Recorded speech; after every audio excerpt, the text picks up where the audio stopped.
Chers amis, bonsoir. Comment vous portez-vous? Ça va bien?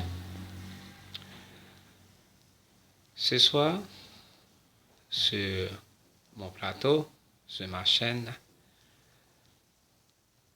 je viens pour dispenser un cours de grammaire, particulièrement qui se base sur les verbes transitifs et les verbes intransitifs.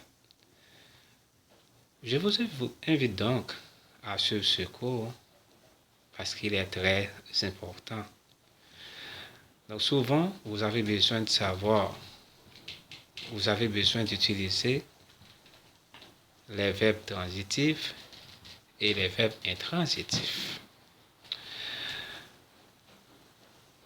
Mais avant d'aller plus loin, je vous rappelle que mon nom est Jean, votre ami, votre professeur de la communication française. Si quelqu'un vous demande de faire une différence entre les verbes transitifs et les verbes intransitifs, qu'allez-vous répondre? Est-ce que vous savez déjà certaines notions à propos de ces verbes-là, des verbes transitifs et des verbes intransitifs? C'est ça que nous allons développer pour vous pendant une dizaine de minutes ce soir. Nous allons parler des verbes transitifs et nous allons voir un ou deux exemples.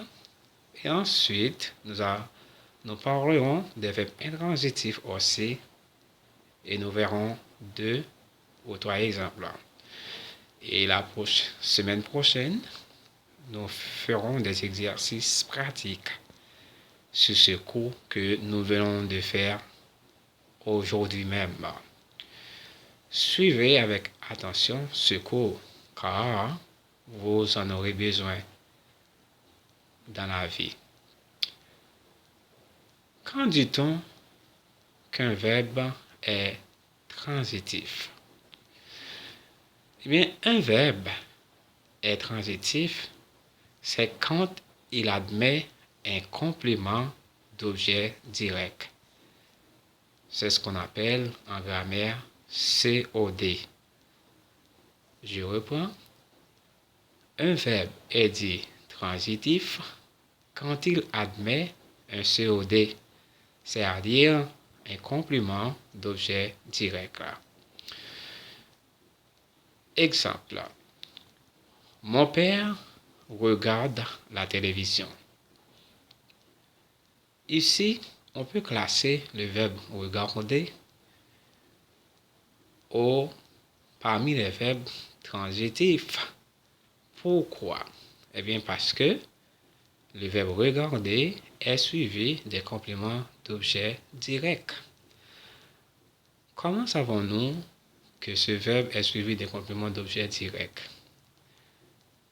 Répétons de nouveau la phrase. Mon père regarde la télévision.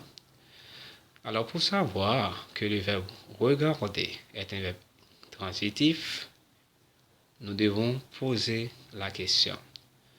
Mon père regarde quoi? Mon père regarde la télévision. Donc ici, le verbe regarder admet un complément d'objet direct qui est la télévision. C'est clair? Vous êtes bien clair, n'est-ce pas? Prenons un autre exemple.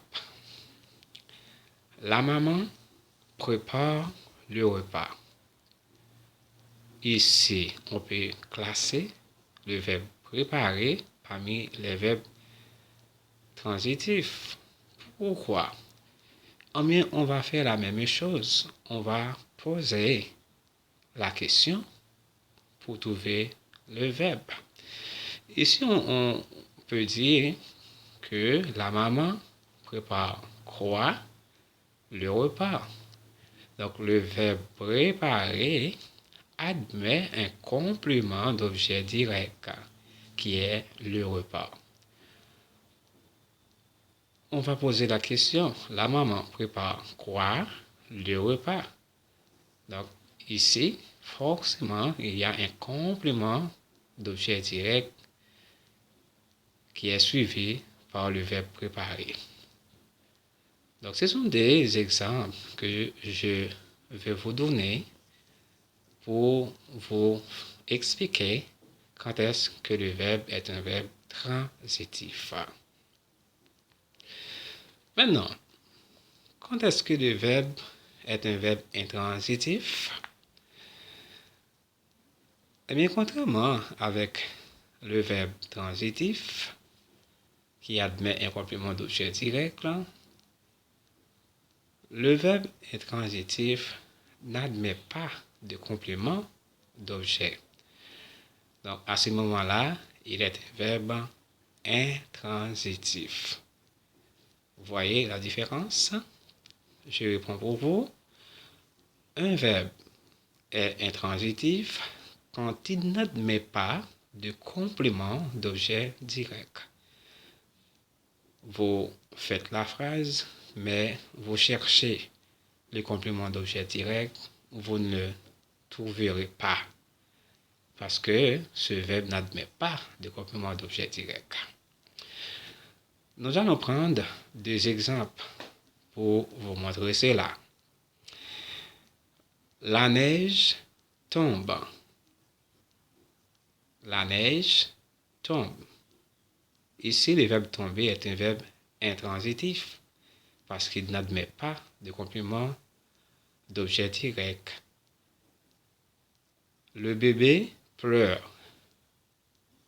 Pleurer est un verbe intransitif parce qu'il n'admet pas de complément d'objet direct.